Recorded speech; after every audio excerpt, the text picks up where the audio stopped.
alongside Brother Benny, singing one nation, one heart. Love no matter who you are. בכל העולם, חיבור שקיים בכל מקום וארץ. כולם יהודים, כולם ידידים, אין משפחה אחרת. ולא משנה כל מה ששונה, לא יפריד בינינו. אחים אחיות, ביחד לראות משיח בימינו. From the depths of your heart to low, in your soul you find a spark. Every person here afar, just love, no matter who you are. הנה מה טוב ומה נעים זה טוב, כל ישראל חברים. You know Mashiach's on his way, just love, he's coming any day.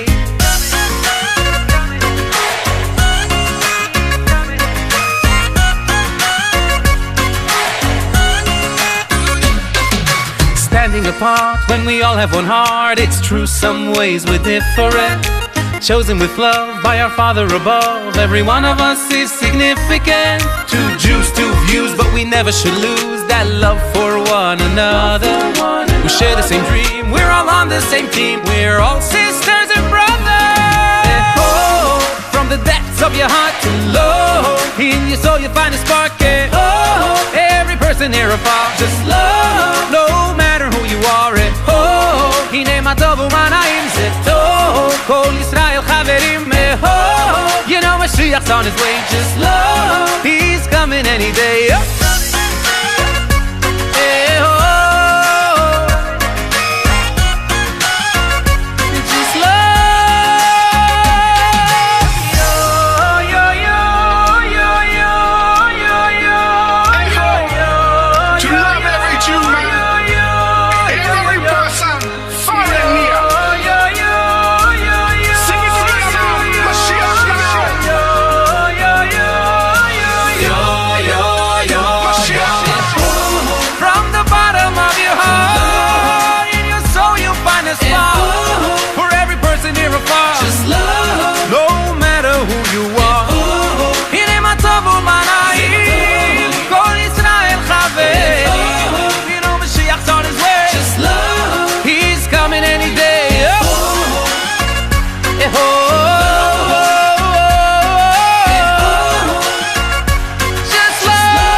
בכל מי שעוסקים בצורכי ציבור באמונה,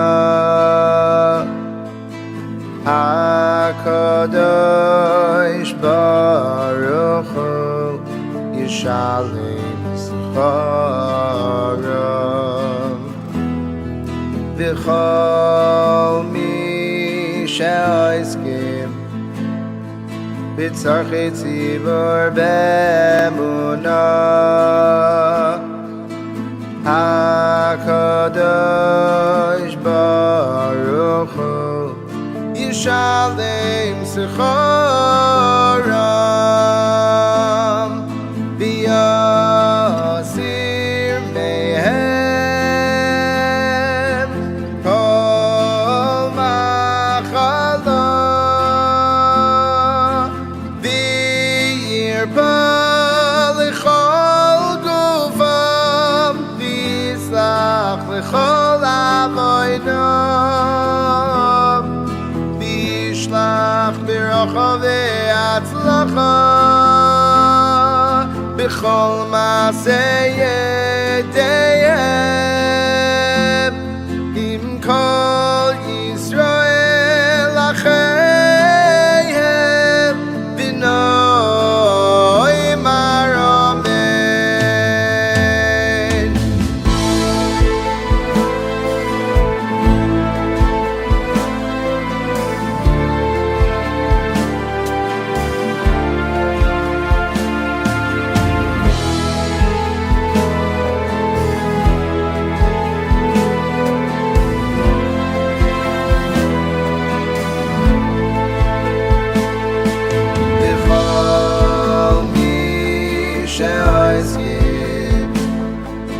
לצורכי ציבור באמונה. הקדוש ברוך הוא ישלם שכרו ויסיר מהם כל מחלה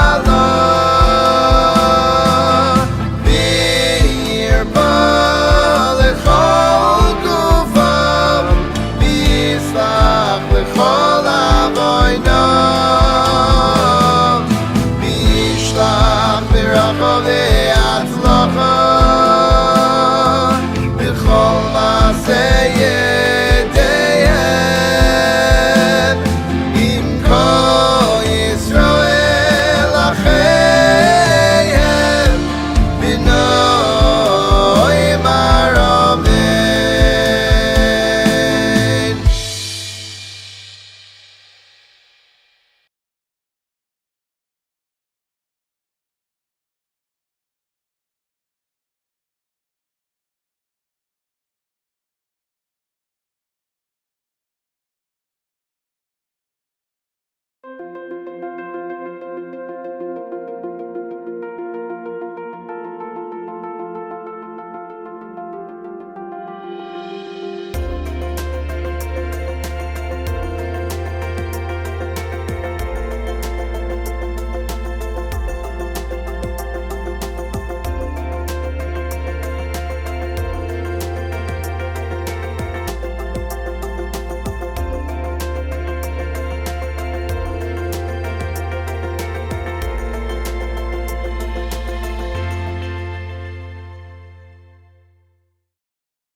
Hi, my name is Tzadi Zlanik. Welcome to the Tomchei Annual lecture. Coming to the Tomchei warehouse. Okay, this is where everything happens. As you can see, all the boxes are already on the shelves. So on Sunday, the boxes are made. There's around 200 boxes. A girl comes on Sunday morning with a few of her friends. She makes the boxes. Later in that day, as you can see, all the labels are on the boxes. The detailed, customized labels are put on every single box. Then on Monday and Tuesday, all the food items, there's dry foods, there's produce, they're packed into the boxes. There's around 20 to 30 packers per week that pack these boxes. It's not just they come in 20 minutes and half an hour and they're out. Some of these packers are here for a few hours every single Monday and every single Tuesday. As we go on through the week, now it's, let's say, Wednesday morning, the drivers start coming Wednesday around noon, and over the next day and a half until Thursday night, the drivers come and they deliver the boxes to the recipients in the most respected and dignified way.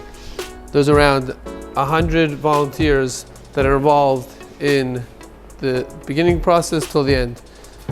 As the drivers come on Wednesday and Thursday and they pack the boxes, as you can see, there's around 350 chickens that we order per week. And the drivers come, they put the chickens in the boxes. They go to the fridge, they put milk in the boxes. And like we said, every box is customized, how much milk and how much yogurt they get. They come and they get the fish, and they put it in the boxes. Now these volunteers, they'll come and they'll do their boxes no matter what the situation is. Most volunteers, the volunteers that are involved in Tomchei Shabbos, they don't treat it like a service and a job that they have, that they come, they do the box, and then they're out. Of course, we're accomplishing the ultimate tzedakah by delivering the boxes in a form of Matan B'Seiser. We're completely, delivering the boxes. The drivers don't know who the recipients are, the recipients don't know who the drivers are, and this is the highest level of tzedakah. And it's not easy, the weather conditions, but they pick up whatever they're doing, they drop whatever they're doing, and they go deliver their boxes. These volunteers are very dedicated and very devoted in what they do. When they sit down at their Shabbos meal, their Friday night meal with their kids, they're able to enjoy their soup, to enjoy their fish, knowing that the family down the street could enjoy it the same way. A volunteer that comes to mind, he was nifter a few months ago at the beginning of December. Max Tenenbaum, Olav Shalom, he delivered boxes for decades. He did 2 routes every single Thursday. He would come in and he would spend hours here. There were some times that I would come and I would meet him here, and I would see him taking some of the bread or the challahs out of the box and putting them in his car. He would feel the breads and the challah, and if they weren't fresh enough, he'd go to the store, fresh bread, and put it in the box for his recipient. And he would call Aryeh and ask him, "Is there anything else I can do?" And Aryeh would say, "It's 10 o'clock, 10:30 at night." It didn't make a difference if the boxes were all the way downtown, all the way up north. Max would do whatever it takes to deliver those boxes.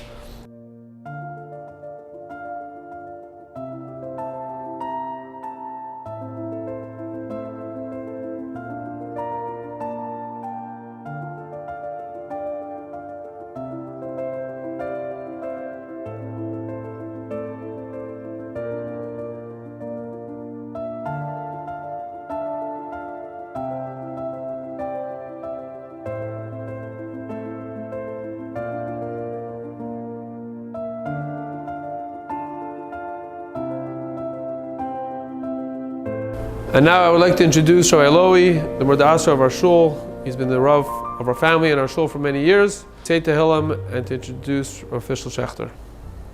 To the annual lecture of Zech Nishmas B'chama Freidel, Azrael Yudah Shalom, who was known, she had a heart of gold, just like everyone in her family, to do everything. And I got to know her very well, always in camp. And she came to always ask questions and halacha, and she always to how she could help people, do for people. And we just heard about Max Nachum Yisrael, Olav Shalom, who was nifter while he was doing a mitzvah. And Chazal say, Rabbi Yossi said, "Yeh chelkim, my chelik in this world should be that I should leave this world while I do a mitzvah." It's the biggest schus to be nifter while you're doing a mitzvah. And he did a mitzvah which was the biggest mitzvah. And Max was somebody who his whole life was Torah. Everything he did was learning and doing a chesed. He was a real Talmid Chacham. A real Talmid Chacham is not only Talmid Chacham in learning, Talmid Chacham in midos. His midos toivus, his humbleness, and midos toivus in helping people. And we really miss him in the Beis Medrash. We really miss him in our Kehillah.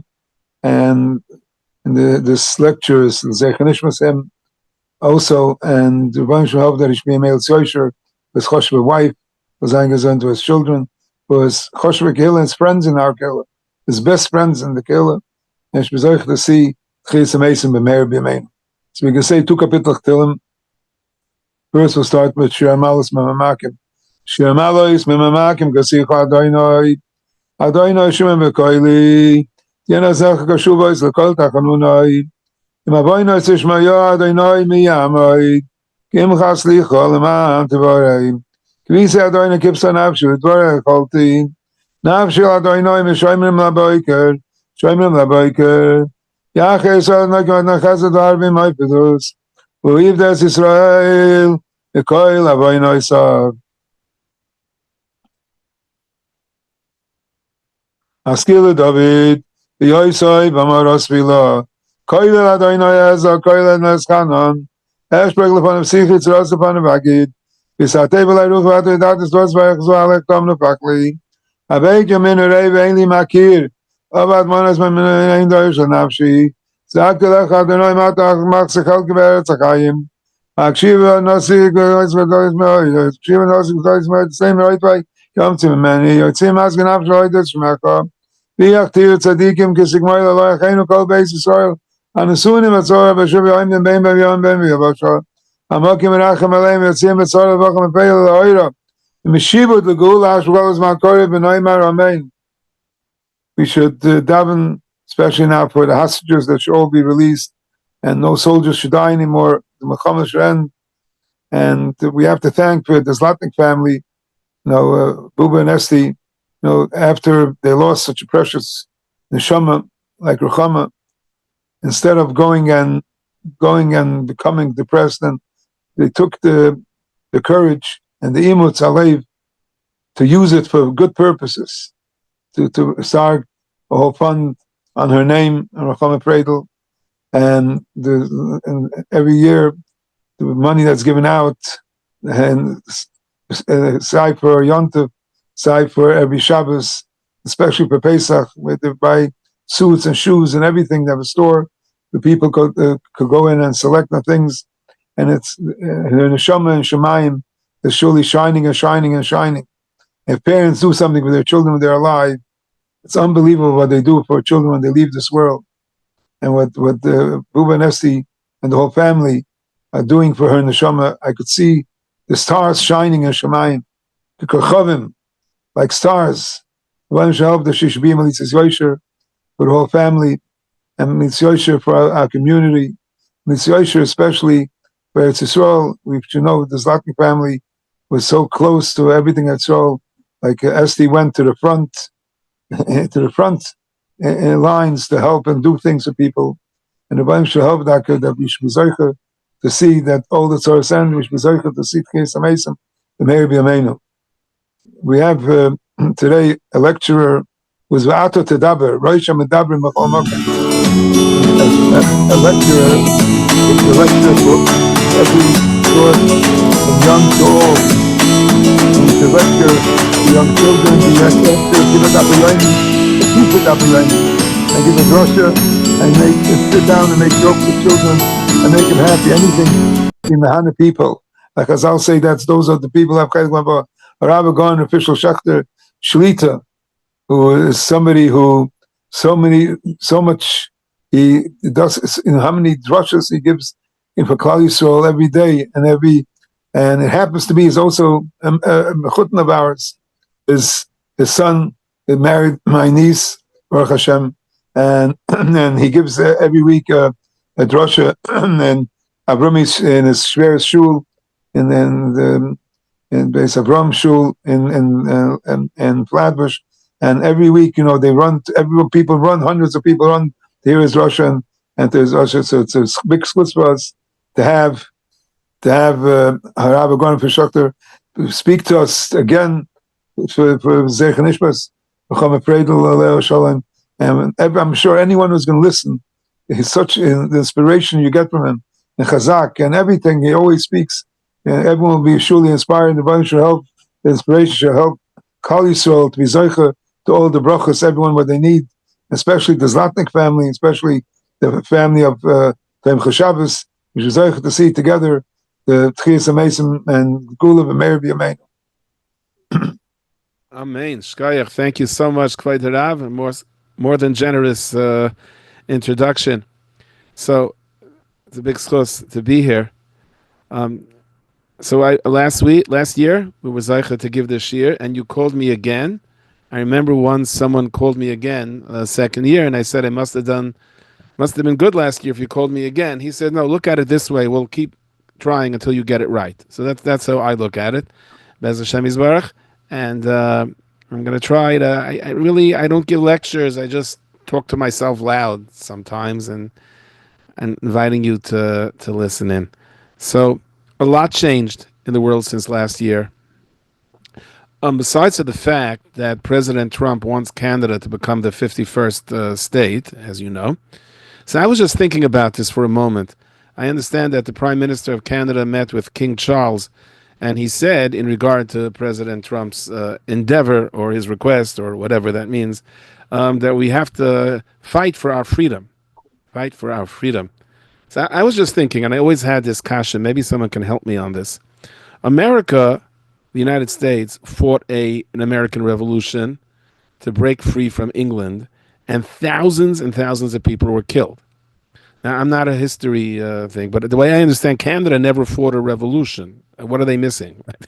Like they're in the same place as America is, and they saved thousands and thousands of lives. Like halacha l'maisa, l'may nafkamina, that America broke away from England and Canada didn't. Each one is still an independent country. If you wait things out, you save a lot of agmas nefesh.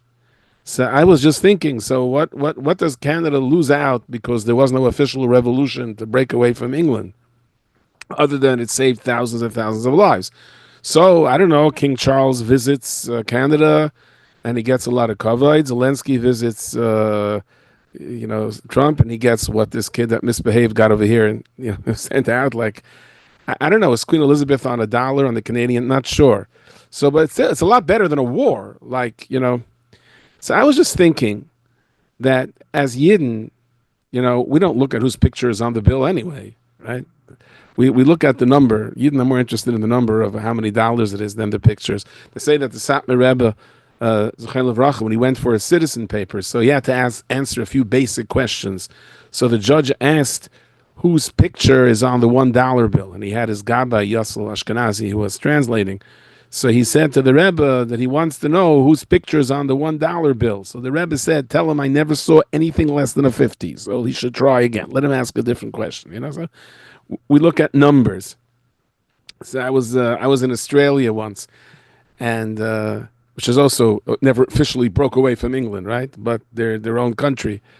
So they just didn't do a war. It's so much easier if you don't do it with a war. And so I was with a friend of mine, and he was telling me how Australia originally started, that England sent all the criminals to Australia. They sent anyone that, even a petty crime, they sent them to Australia. So when I was standing there with my friend, come by border control, so he asked us, do you have a criminal record? And my friend said, oh, is that still something that's necessary to get into Australia? Like he didn't like that person that was there. So he said, so he took us into a special room, and he gave us a run for the money. I didn't say it, that's if you're together with someone. So he said to me, tell me your name. He looked into my eyes and said, tell me your name. So I told him my name, and it reminded me of a story that I was once, I just gotten married, and I came to Eretz Yisrael for my wife, and I wanted to show off I know my way around, and we were going to go to the Ma'aras HaMachpelah, and I flagged down a taxi by the Kaisel. And there was an Arab driver. I said, it's not a problem. I was in yeshiva over here, Bachrim, aren't scared of anything. And this particular Arab driver took us into the city of Hebron itself, Hebron proper, not where the yeshiv is, but in a very uncomfortable place for us. And we ran into a roadblock, and they surrounded us. And it was one of those moments where you said Tehillim with a lot of kavanah. And my wife said to me, they're pointing guns at us. And I said, I noticed. Not everything I noticed, this I noticed. And he asked me for my passport, and I gave it to him. And then they came over to me and said, get out of the car.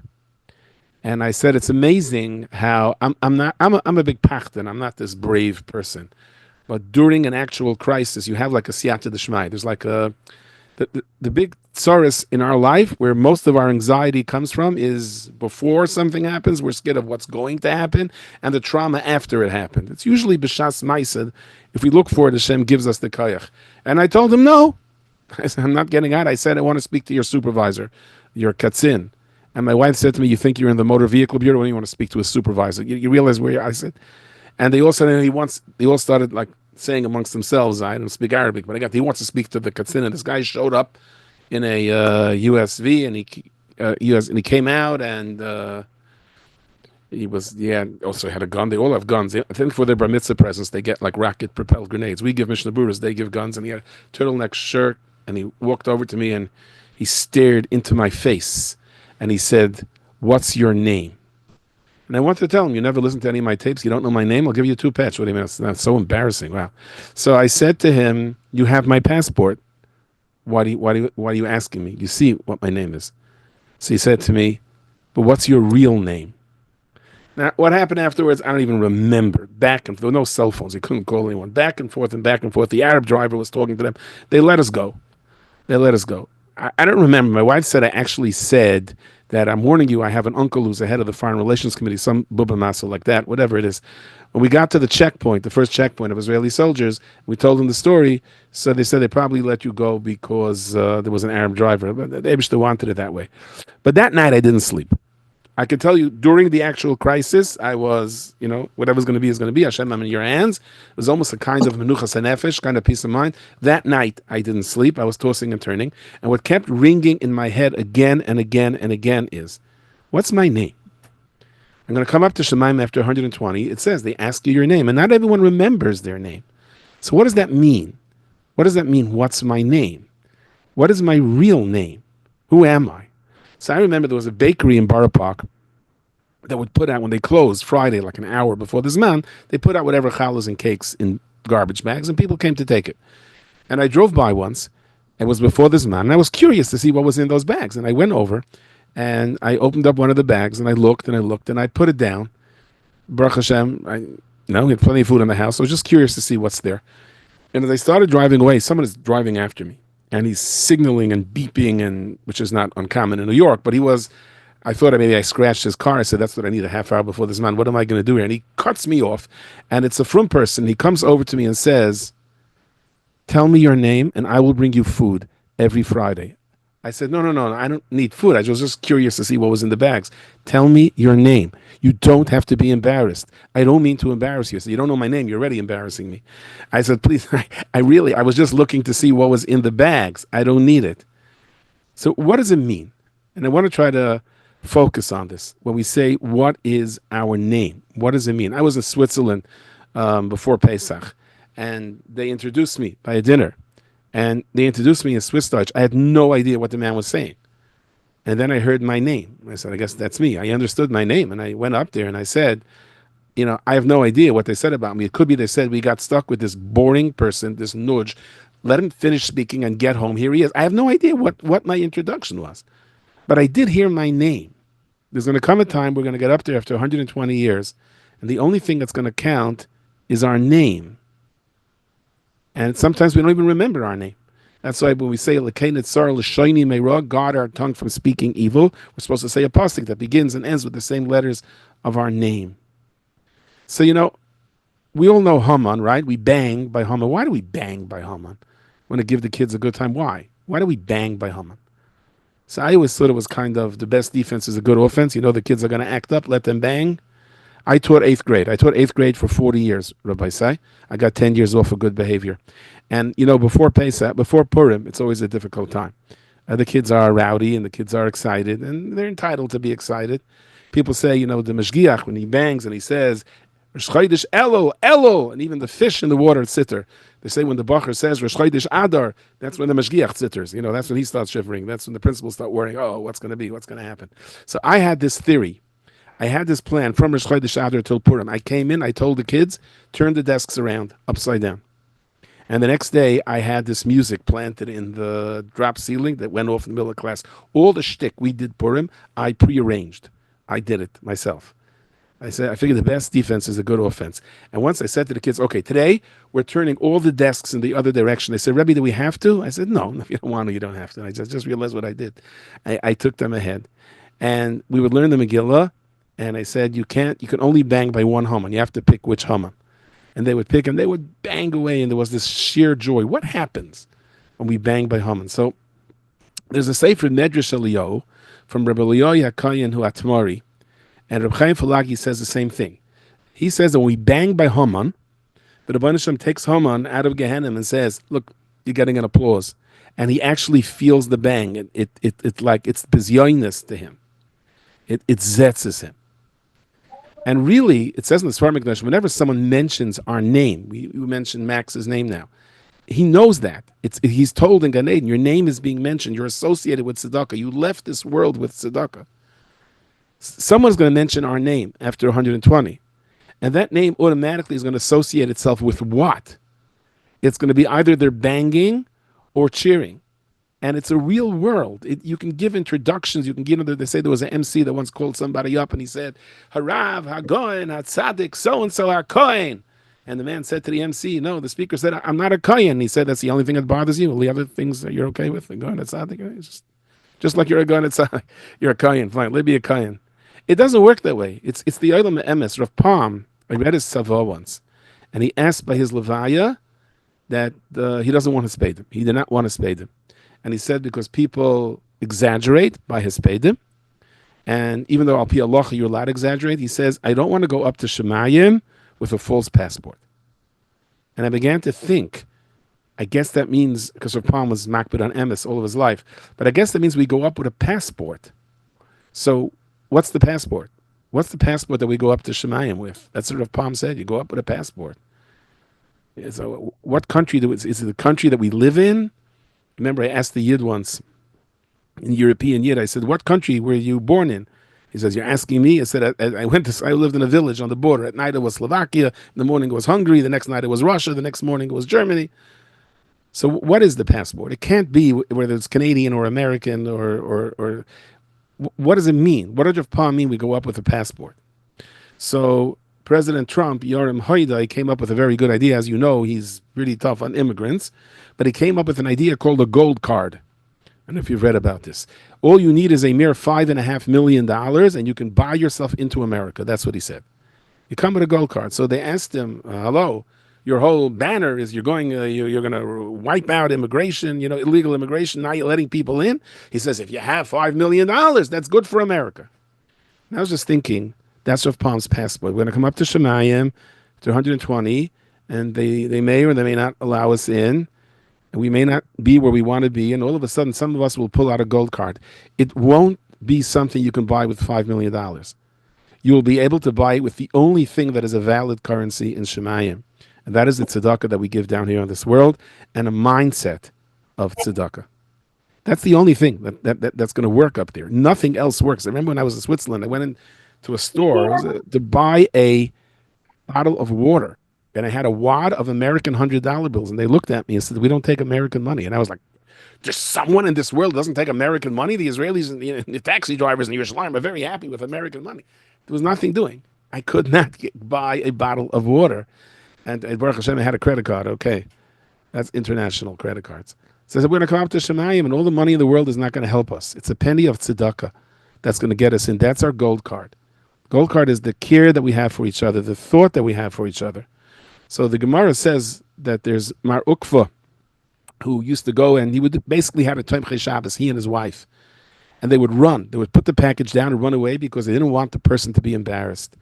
And once the person noticed them, he chased them, and they knew he would be terribly embarrassed. So he told his wife, better that a person run into a fiery furnace than embarrass them. So they jumped into a furnace, and the man turned the corner and he could not find them, but they were in the furnace.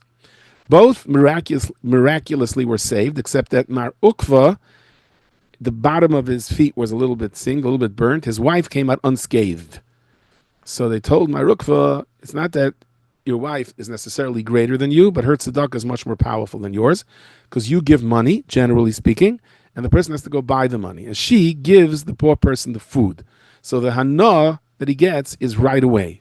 What does it mean, the hana that he gets right away? So I heard from my mashgiach that the Indian is, this Mrs. Mar Ukva wakes up one morning and she fries herself an egg and puts in a little cheese and bakes bread and says, I'm going to send this to my daughter as a birthday present. And then there's a knock on the door and there's a man that says, I'm hungry. And she says, so obviously the Rebbeinu Shem wanted me to make this for this man, because that's why he just knocked on the door. So when she picked up that little dish, that beautiful dish that she prepared, let's say, for her daughter, and said, sure, here, sit down, have this, wash. What she was really saying is that this is my belief in life. I plan, but only the Rebbeinu Shem really knows where I'm supposed to be, who I'm supposed to connect with, and what I'm supposed to do. And it was almost like, thank you, Hashem, that you have directed this food.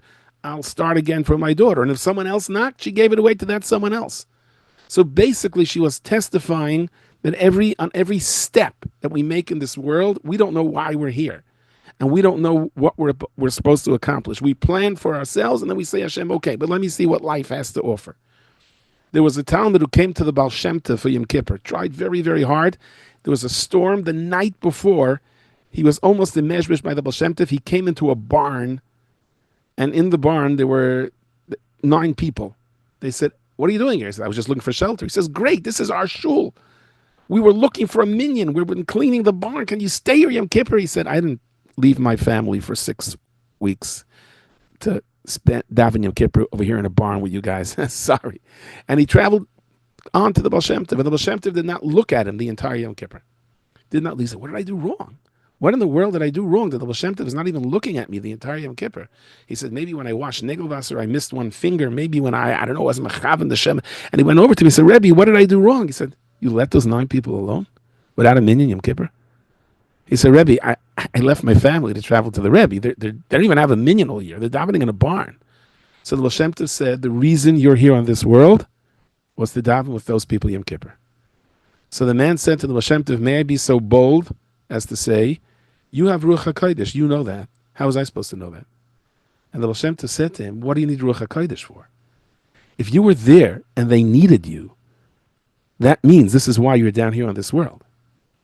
You know, I passed by a car on the block earlier, a while ago, and there was a sign on the front window, "Please do not ticket this car." It was parked on the wrong side of the street. There's alternate side. We have this thing in New York where you play musical, you move your car from one side of the street to the other. And it was parked on the wrong side of the street, which meant that you was going to get a ticket.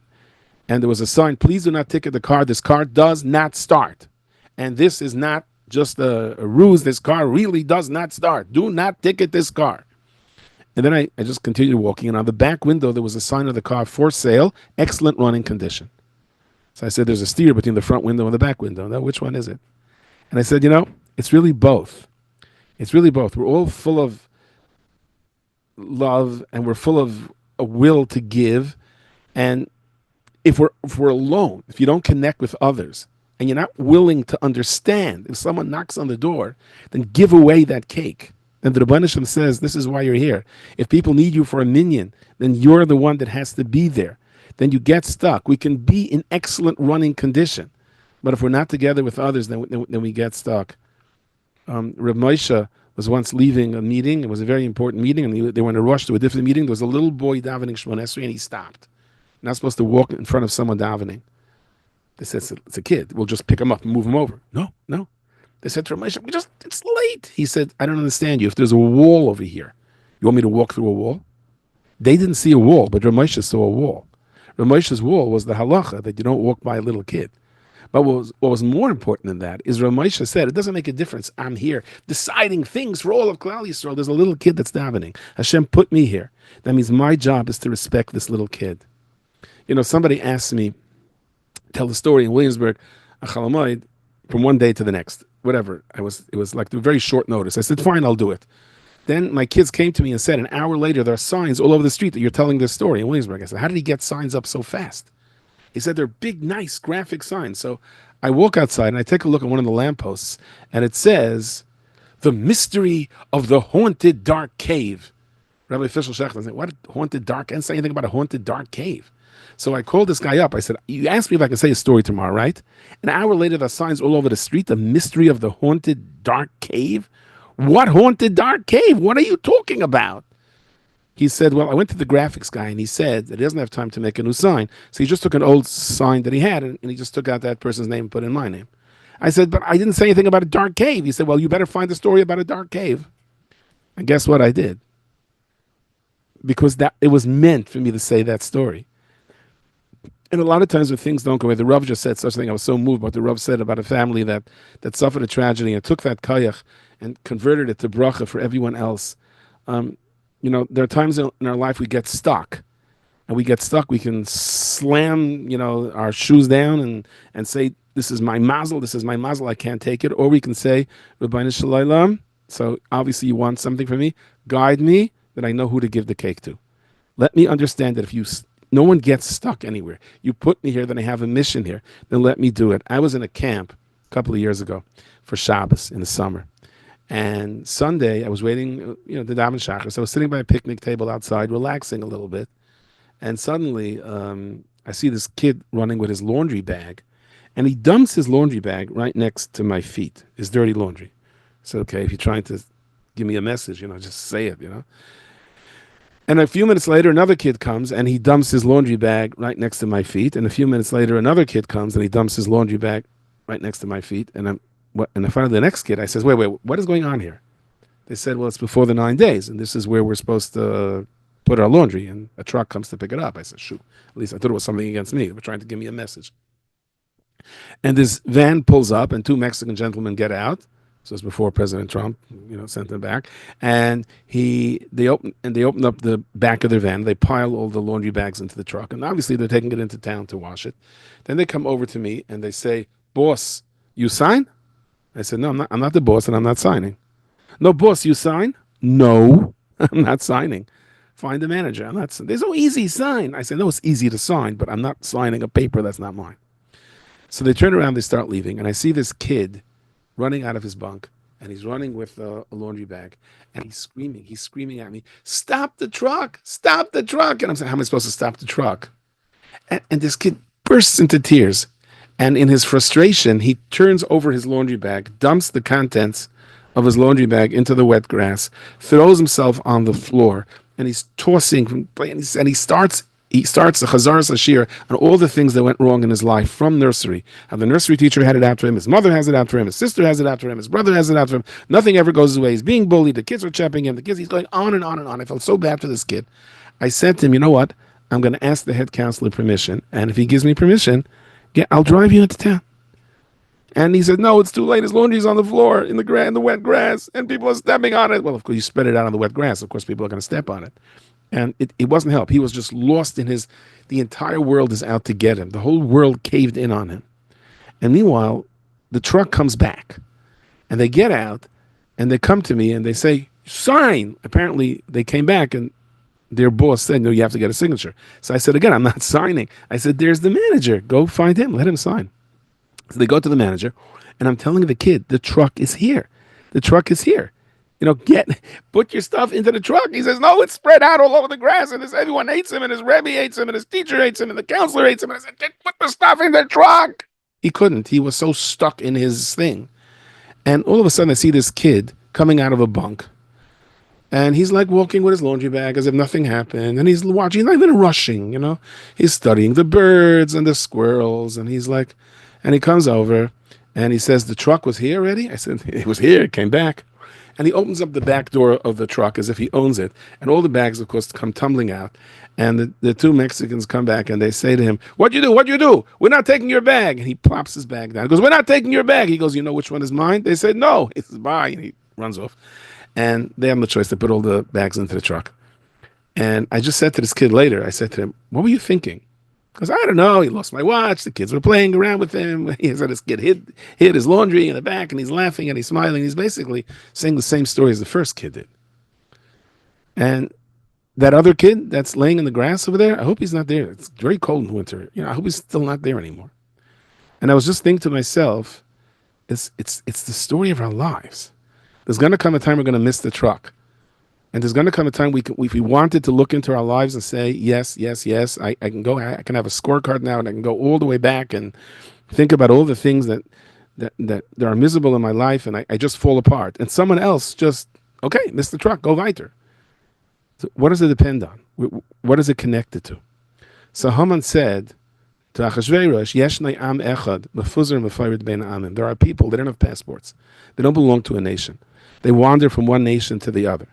Whether they're in Canada, whether they're in America, whether they're in England, whether they're in Australia, the only thing they have in common is that people hate them. They're mefuzar mefayrid bein amim.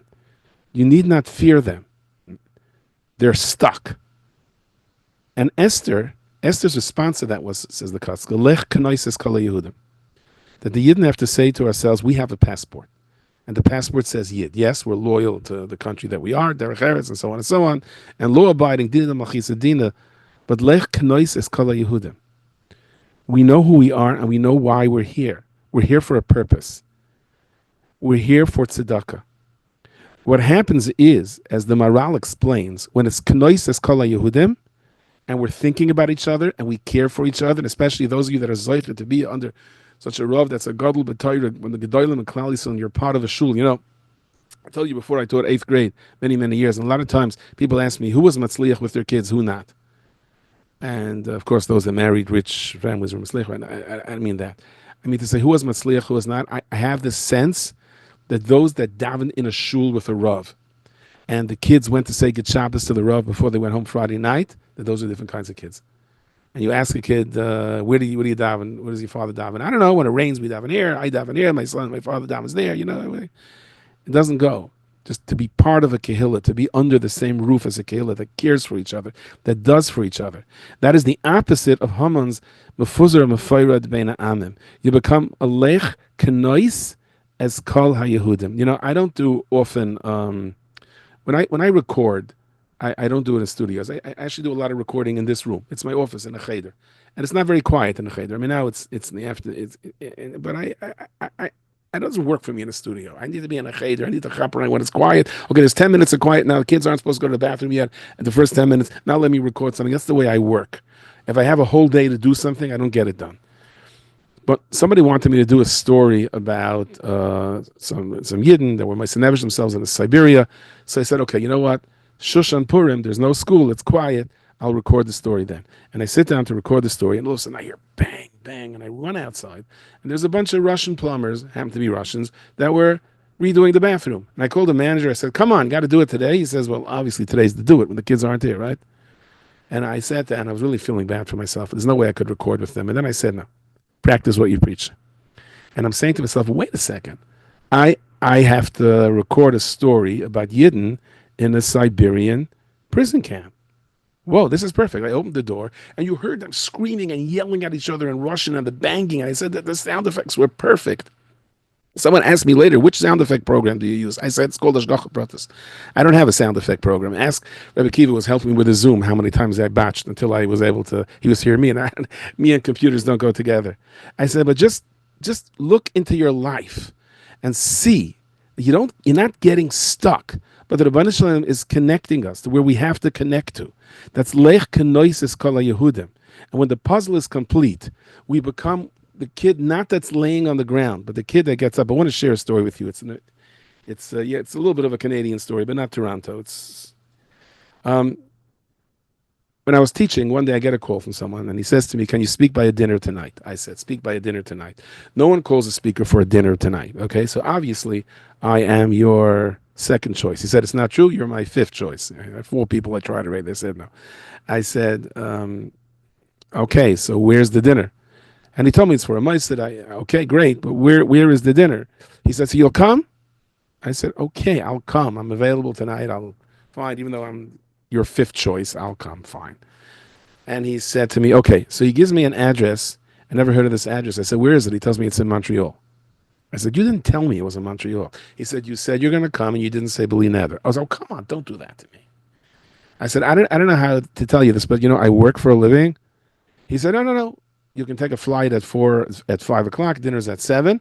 I said, there are no flights that get you back by the morning.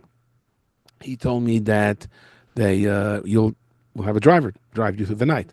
I said, I'm going to fly at 3 o'clock or 4 o'clock, right? And I'm going to speak by this dinner and drive through the night. And I'm going to teach 8th grade the next day. Boy, a Rahmanis on those kids the next morning. You know what I mean? When you don't have your coffee.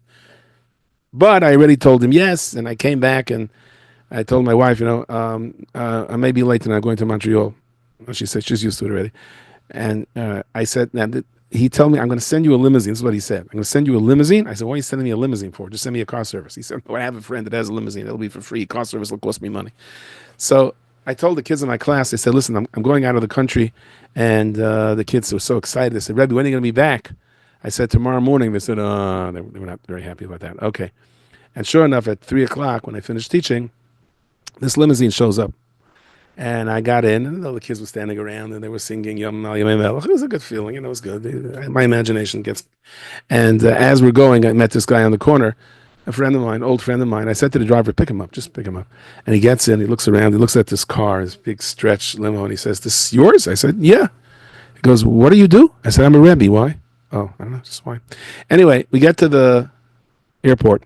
And if you know, there's this American Eagle. It's this plane. The plane was delayed. And the guy kept calling me, and I kept telling him, I'm on the phone. I said, I'm here, but the plane is delayed. I don't know if I can make it. He said, don't worry, stick it out. So finally, I went over to the front desk and I said, I wanted to run over to the El Al terminal, see if I could have a mincha, maybe catch me for mincha. I said, how much time do I have? They said 45 minutes. I was back well before 45 minutes. No one's there. Plane is gone. Plane took off without me. And the guy calls me and I said, uh-oh. He says, where are you? I said, he said, did the plane take off? I said, Baruch Hashem, the plane took off. There is a technical difficulty. He said, what? I'm not on the plane. And he said to me, how did you get to the airport an hour and a half before and you missed the flight? I said, I could. So he says, when's the next flight? I said, I asked her. The next flight is at 9 o'clock and they don't have place. It's on standby. So I guess it's game over, right? He said, no. I'll find you a flight. And he tick. He says, okay, I have a flight for you in an hour. I said, great, where? He tells me Terminal B. I said, Terminal B? In JFK, the terminals go 1, 2, 3. He says, yes, it's in LaGuardia. I said, I can't make a flight in an hour. And he told me one word, go. So I ran out, I jumped into a yellow taxi, and I tell the guy, LaGuardia, and he says, when's your flight? I said, an hour. He says, I'm not taking you. I'm going to miss the flight. You're going to blame me. I said, no. I said to him, you want a picture of Benjamin Franklin? Which is on a $100 bill. He chapped what I meant. He said, yes. And he took me. And I was saying, he was flying. You know what they say about Israeli taxi drivers? They don't drive too fast. They fly too low. And I screeched into LaGuardia, and I come there, and they said, no, the plane didn't take off yet, but it's too late to get onto the flight. And the guy calls me and said, I'm here on time. They're not letting me on the flight. So I'm going home, right? It's over. I tried. I was Yaitse. They Shemayim. He says, no, I'm going to send you on a private plane. He'll send me on a private plane. So he says, I'm working in the arrangements. Meanwhile, get into a cab and go north. Go north. Tell the guy north, because I don't know exactly yet. Westchester or White Plains, I'm not sure where. So I get into a cab, a different cab, and I tell the guy, he says, where to? I say north. I said, look on his face. He turns around and says, you think this is the movies? What do you mean north? Give me an address. I said, I don't have an address. If you don't have an address, get out of the cab. So I offered him again a picture of Benjamin Franklin. I don't know if Queen Elizabeth would have done it. I don't know whose pictures I think, but Benjamin Franklin, he understood. And he starts going. And I'm talking to the guy, and finally he tells me, you got to tell me where to go. So he tells me White Plains Airport. Okay. Now I knew White Plains Airport is a little bit smaller than JFK, but I got there. I didn't think it was as small as this office. And he told me, speak to Paul. Paul will fly you. There's no one there. There's like a little bell. I'm going ding, ding. And I walk to the back, and there's a guy with like dreadlocks, old man. And he's like vacuuming. And I said to him, you know who Paul is? He says, I'm Paul. I said, Simonish Git, he's Paul. Okay. You know, it's good to have a pilot with experience, but like 90 years of experience is a wee bit too much. Anyway, he takes me out to a little plane. It looks like my kids play with it in the bathtub, my Einaklach. And he got on. I still remember he said, move over a little bit to the side because it's tilting. I said, great, that extra piece of kakushka because it'll bring down the plane. And he's starting the plane, and I'm like, Rabbi Shalom, how do I get into this? And I notice one of the propellers are not turning. It's like it's going put, put, put. And I said to him, Paul, one of the propellers are not turning. And he takes out this big flashlight, and he's like trying to get it to go on. I said, you don't need a flashlight to see that the propeller is not turning. So he gets out, and he tries to, like he pushes it like a fan. And I said, I'm out of here. I'm out of here. And the guy calls me. He says, what's the tzitzach? I said, I'm on the plane, but the propeller is not turning. So he says, I'm going to boost it. I said, no, you boost cars, not planes. I'm out. He tried to boost it to a different plane. And to make a long story short, running out of time, he said, okay, so now I tried everything. I just have to figure out how to get home from White Plains, and I'm okay. And the guy says, tell him to take the other plane that he boosted it from. He says, it's not his plane. Back and forth, I'm now on this other plane with a propeller on its nose, and we take off, and Paul is all upset. I said, Paul, what's the matter? And he says to me, I don't have a flight number. You can't fly across an international border without a flight number. I said, did you tell him that? He says, I told him it takes 45 minutes. He said, we don't have time. He said, by the time I get to the border, he'll have a number for us. I said, what happens if you fly over a border without a flight number?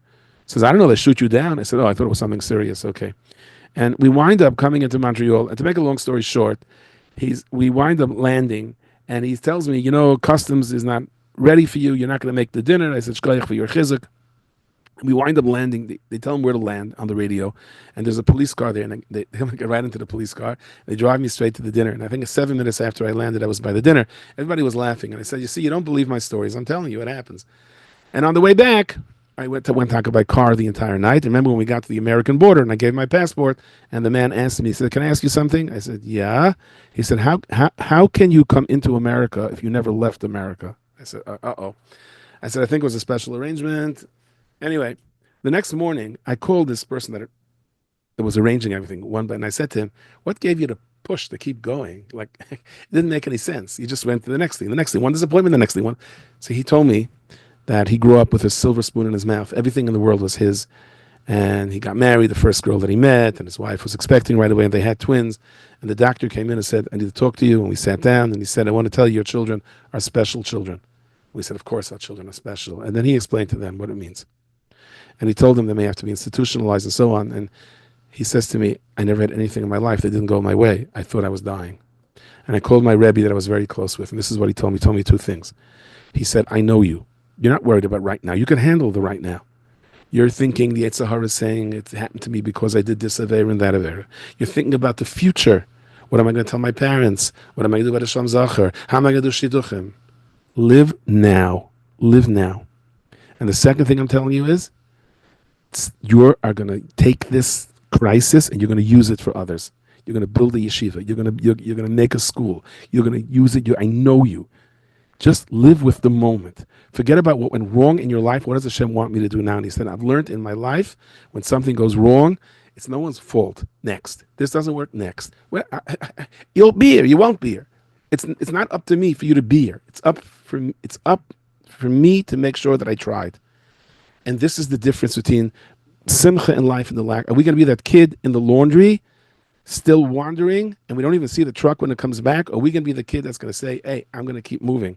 Giving tzedakah, being part of a kehillah, befrat, Sudas Shabbos, as I state, giving the actual food to Sudas Shabbos gives us the power to survive a kivshan eish. A kivshan eish is not just physically a furnace, it's all the pressures of this world.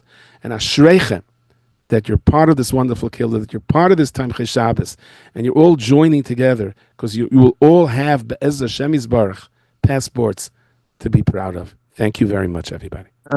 Wow. Wow.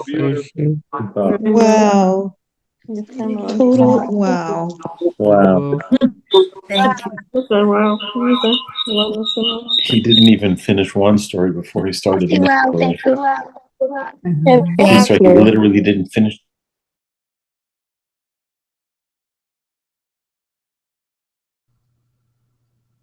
Dr. Asher Koyach, can I speak to Boo now? Boo, are you still on? Can we get everybody?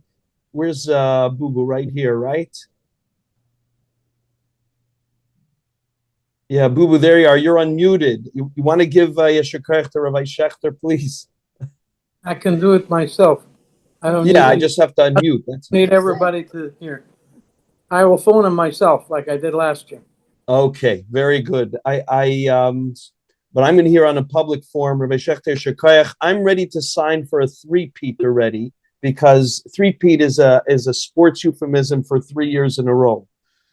It was very enjoyable, and eventually get the Zoom right. You don't have to worry. Hopefully we'll be in Yerushalayim, Yer HaKodesh all together. We won't need the Zoom. I meant Yusha. Where else? Yes. Where else? Anyway, Shekayach, thank you very much, everybody, for joining. Please visit rfro.org. Purim is around the corner. Pesach's around the corner. If anybody has a question they want to ask Rabbi Fishel, now's the time to sign up. If you want to raise your hands or ask any questions, please do so.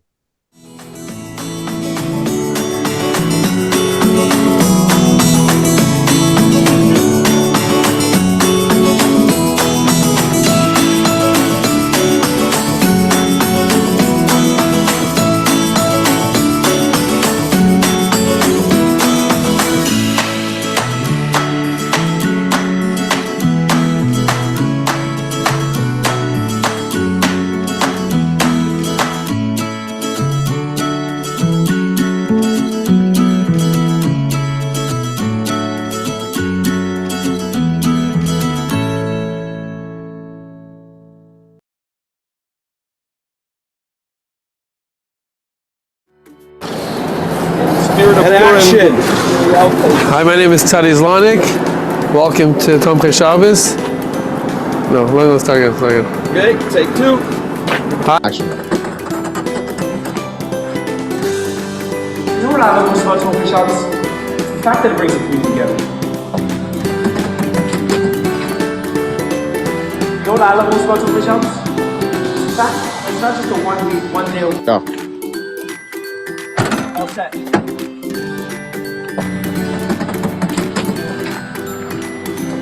know what I love most about Tomchei Shabbos? It's the fact that it's not just a 1 week, 1 day. You have people packing the boxes, delivering the boxes, fundraising money. You know what I love most? Come with me. Let me show you behind the scenes. We have fridge on fridge, freezer on freezer, full of chickens, full of fish, full of milk. It's incredible what they do over here. Tomchei Shabbos on a Thursday night, nothing better. Tizkul mitzvahs. The one good side to Tomchei Shabbos is the fact that it really does elevate your Shabbos. People say, no, you're just delivering a box. You're doing such a great mitzvah on a Thursday night, you could be doing something totally different.